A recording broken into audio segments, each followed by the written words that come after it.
when multiple devices work together, the one top things that people worry about is that yes, your apps can work smoothly within one device, but if your app works across devices, can still be smooth, right? Because sometimes you did something on this device, but does not reflect on another device, right? Okay. So that's why this kind of technology is important to making sure that even your apps works across devices, the smoothness, the performance does not degrade. Okay, it can still because of the optimal performance on the multi-device connection. Even your apps works across different devices, they still have very good performance, very smooth.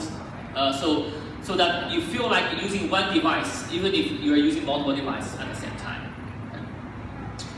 Okay. So that's the regarding the second part is performance. Okay. Third is secure kernel. Okay, we're talking about kernel again. Sorry. Oh, sorry. I made a mistake on the title. That was distributed architecture. Okay. Next, we talk about the performance. Okay. This performance, actually, I'm talking about not multi-device performance. It's performance on a single device. Okay. Because if we don't have a good performance on a single device, everything else doesn't matter. Right? Okay. So the challenge is today.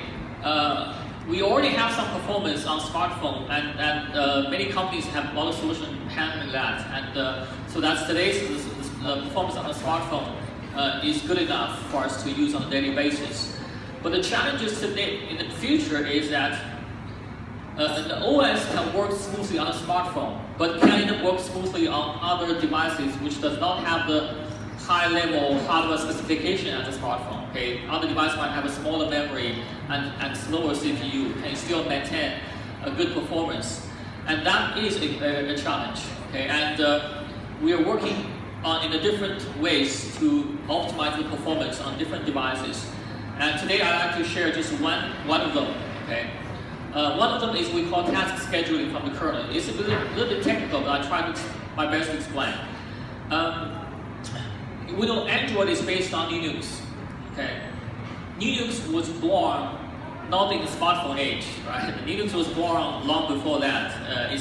Linux was born on a server, mainframe and server age.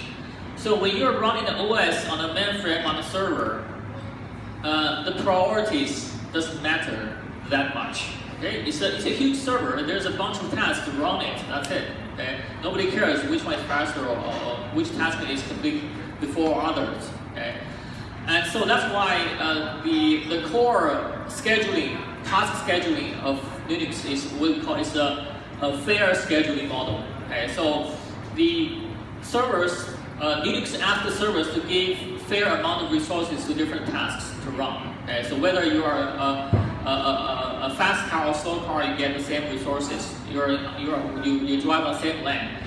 So this kind of mechanism comes to the smartphone, it creates a problem. Sometimes the smartphone is very fast, and sometimes it's very slow. Okay? Because if a lot of things comes together, asking resources together, it becomes very slow. Right? So that's why we are having a deterministic latency engine. This new technology built into Harmony OS. What it does is that because when people are using devices in the consumer market, there are different priorities. For example, there's a lot of things working at the background of your phone, and there are some things that you are interacting with, and these have different high priorities. Okay, for things that works at the background, if it's slower than 1 or 2 seconds, you don't feel about that. But if it's something that you're interacting actively, if it's only 100 milliseconds late, you can feel that. Okay? So there's different priorities of different tasks that people usually interact with the software. And so this engine identifies these priorities. And they know some tasks needs to be finished very soon. Some other tasks you can take time handling that.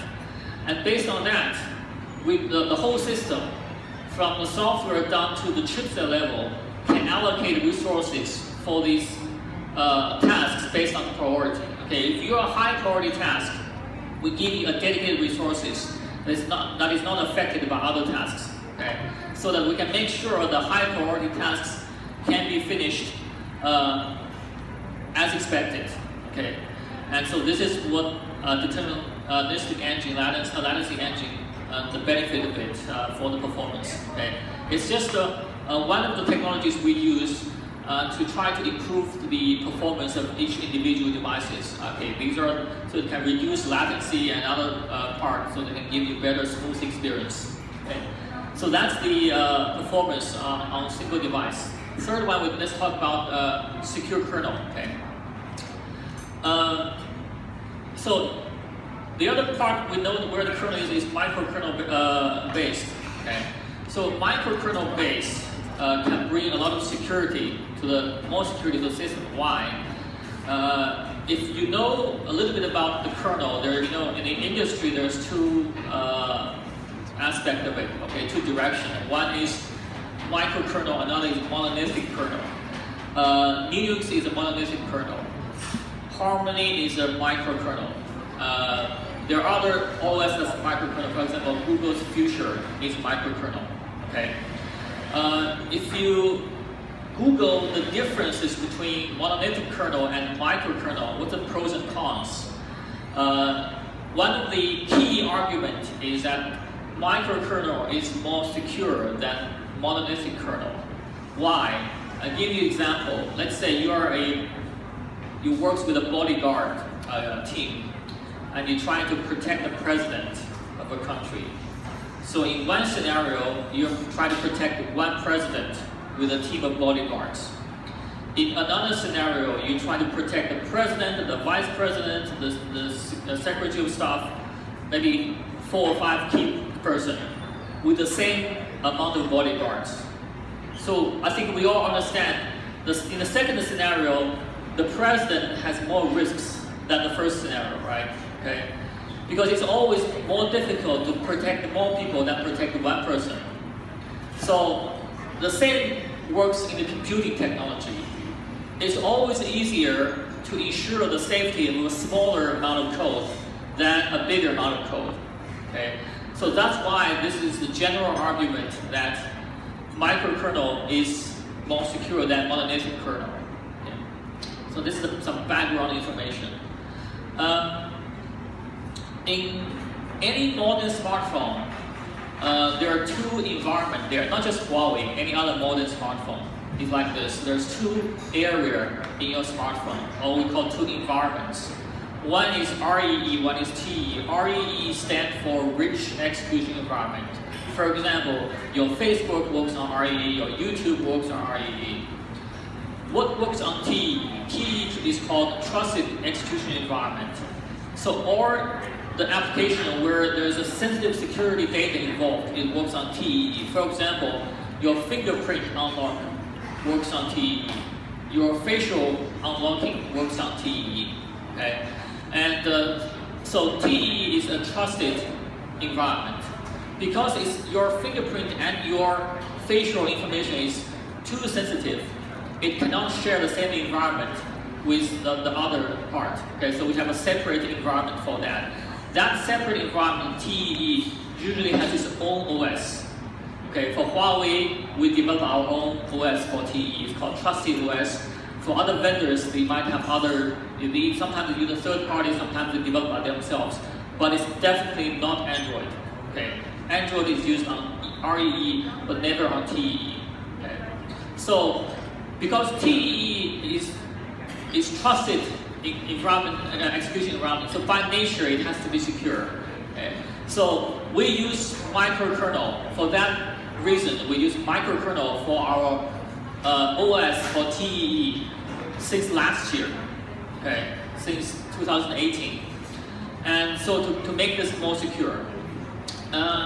This is first thing. Second thing is that just now I talked about the two scenarios of protecting president.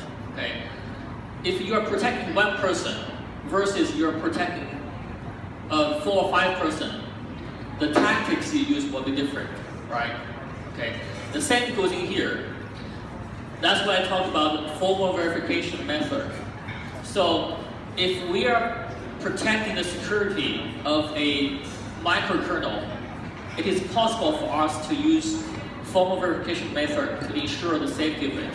So what is formal verification method? Okay. Don't worry about that. I don't know about this until like 2 months ago. Okay. So formal verification method is think of a way to verify that your design matches, your design and your implementation matches the requirement of it. Okay, so it's something like, on the left side is the traditional way. Okay, in the traditional way we think of different scenarios and we test these scenarios. Okay, but in the formal verification we use mathematical approach to approve mathematically that the design and the implementation matches the original high-level design and requirements. So this is why we don't hear about this before in software, because the formal verification, another piece of reference you could refer to, you could Google formal verification YouTube. The first link comes along, you can take a look at it. It's only 2 minutes, not too long, 2 or 3 minutes, to give you a more depth of explanation of what formal verification means. Why we don't hear this concept in today's modern software? Because the cost to do formal verification on any software is way high. It's too big. How big? It's 1 to 100. If the cost to formally verify a line of code is 100 times of the cost to write a line of code. Okay. So yes, it's very reliable, it's very secure, but the cost is way too high. And that's why formal verification is only used in fields where security is absolute priority. Okay, like aviation or chipset design. So they use formal verification, but mostly not on our consumer software. Okay. And but for Huawei, we are the first company to implement formal verification in device OS. Okay, to making sure that the microkernel itself is secure. Okay, to make sure the president is secure. Because we can't do this on one president.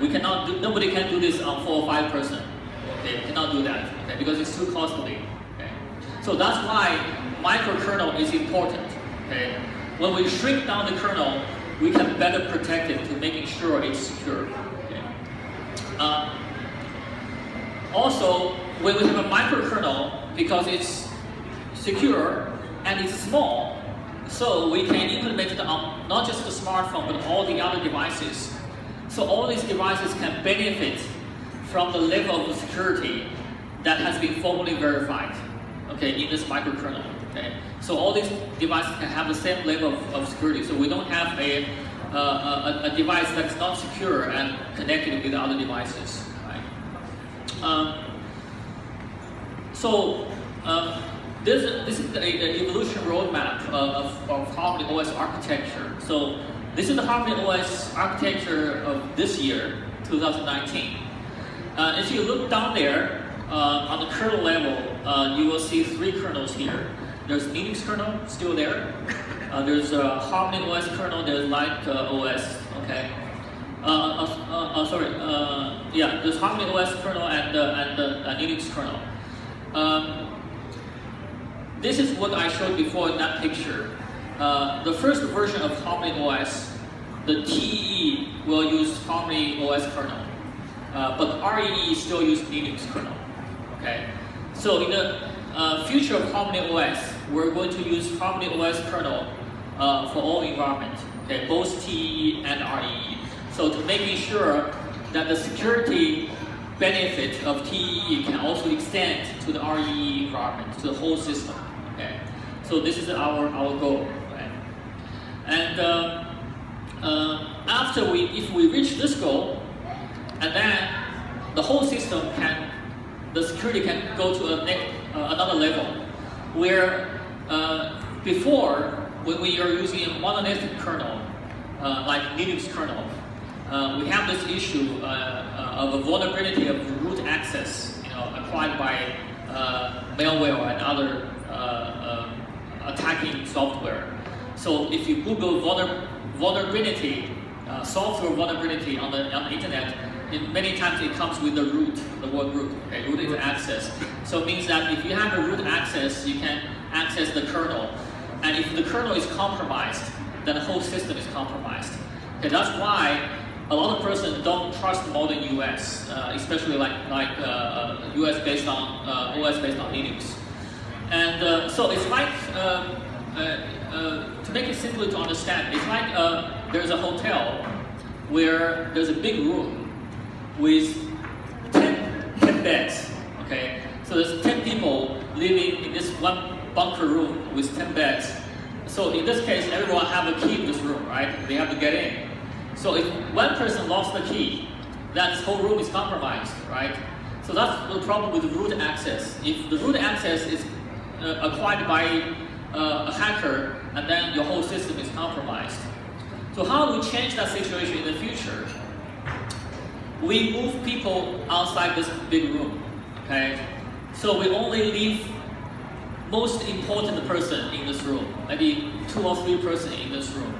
Everybody else move out, okay? And then we seal the room.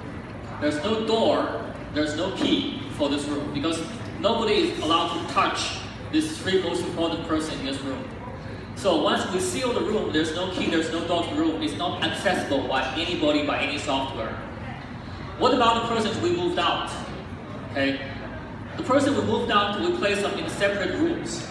Okay, for example, RAM management is in one room, file system is in another room. So all these rooms have their own key, and it's only accessible by its own person. So that if someone lost the key, only that room is compromised, right? The whole system will not be compromised. Okay, so this is the design principle when we are having a microkernel-based architecture. So this is what we say: microkernel does away with root access, okay? And isolating external kernel means greater system security. Okay, so we are moving people out here, we're giving them separate rooms, separate keys. So they are all isolated from each other, so any compromise does not pose risk for the whole system. Okay, does that make sense?